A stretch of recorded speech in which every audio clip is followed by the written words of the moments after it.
রাষ্ট্র সংস্কারের প্রত্যয়ে বদ্ধপরিকর শিক্ষার্থীরা এবার পৌঁছেছে বিমানবন্দরে। তারা চায় নিয়ম নীতির সংস্কার।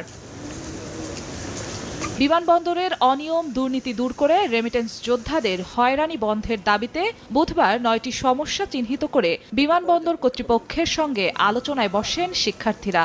এয়ারপোর্টে প্রবাসীদের সঙ্গে দায়িত্বপ্রাপ্ত কর্মকর্তা ও কর্মচারীদের খারাপ ব্যবহার প্রায়ই ঘটে থাকে। বিমানবন্দরে ইমিগ্রেশন ও অন্যান্য প্রক্রিয়ায় অযথা বিলম্ব করা হয়।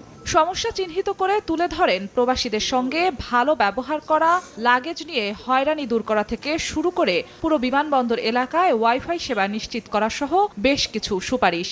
বিমানবন্দরে ওয়াইফাই সুবিধা নিশ্চিত করা, অপেক্ষমান স্বজনদের জন্য বিশ্রাম ও থাকার উপযুক্ত পরিবেশ তৈরি করা এবং পণ্যের দাম নিয়ন্ত্রণে রাখা, এই বিষয়গুলোতেও বিশেষভাবে নজর দিতে হবে।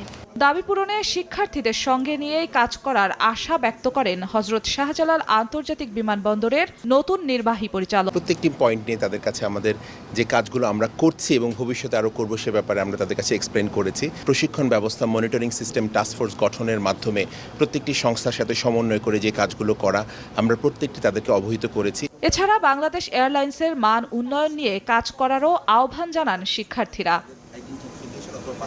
জিন্নাতারা জশুয়া,